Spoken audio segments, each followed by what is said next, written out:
Salut, comme promis, une petite vidéo pour le match des Bleus de 18h contre la Belgique, qui évidemment n'arrive pas dans des conditions optimales de gaieté et d'enthousiasme. La faute à un premier tour extraordinairement poussif.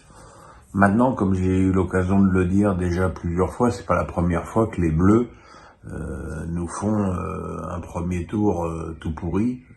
Rappelons-nous de celui de 2018, par exemple,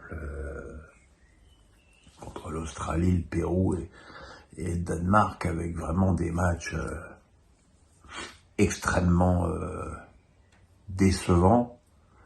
Il n'y avait pas grand monde pour parier à la fin de ce premier tour que les Bleus seraient champions du monde quelques semaines plus tard.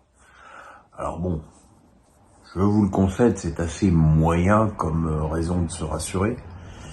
Mais bon, c'est un paramètre qu'il faut quand même avoir en tête.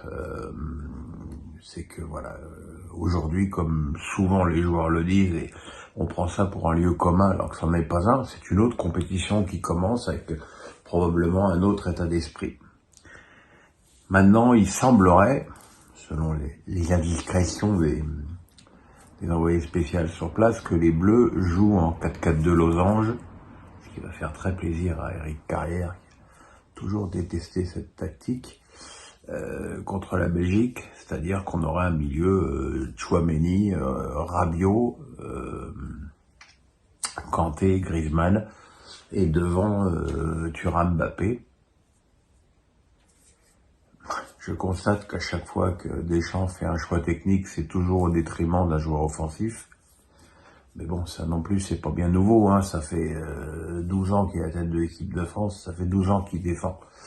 Maintenant, oui, pourquoi pas, même si, en étant un peu stupide, je me dis, quel est le gros problème de cette équipe de France au premier tour? C'est son inefficacité offensive. Et pour pallier à une inefficacité offensive, on enlève un joueur offensif. C'est donc pas, enfin,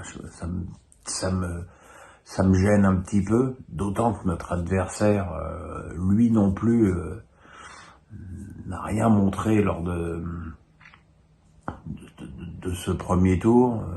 Il passe avec 4 points comme toutes les autres équipes de son groupe, et franchement, cette Belgique qui a certainement raté le coche avec la génération Hazard précédente, elle fait pas peur à grand monde, même si évidemment tu as ponctuellement des joueurs qui peuvent te faire mal, De Bruyne, Lukaku, Tielemans, Doku, voilà. Mais toujours est-il que pour l'instant, aucun de ces joueurs n'a réussi à faire la différence, puisque Lukaku n'a pas encore mis un but, même s'il en a eu 3 refusés de façon très sévère. Voilà, donc c'est un match où vraiment on va être dans l'inconnu complet. On peut penser qu'une des deux équipes va réussir à augmenter son niveau de jeu. Maintenant, il faut être quand même très perspicace pour savoir laquelle des deux ça va être. L'enjeu, ce sera évidemment aussi Kylian Mbappé, qui joue avec ce masque qui le gêne. Il l'a dit très clairement hier en conférence de presse, et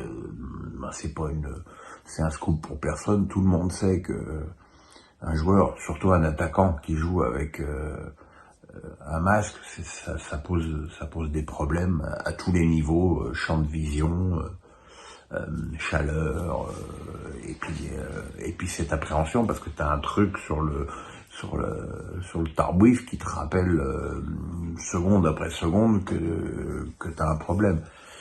Donc voilà, mais il est évident que sans un Mbappé de nouveau efficace, les Bleus auront du mal à passer. Comme vous pouvez le constater, je ne suis pas d'un optimisme béat avant ce match.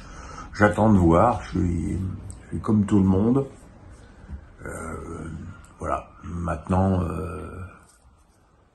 On en reparle tout à l'heure, enfin après le match, avec mes notes, mon analyse, enfin voilà, tout ce qui visiblement vous plaît bien depuis le début de 7 euros. Voilà mes amis, à ce soir, le pouce, on s'abonne, à tout à l'heure.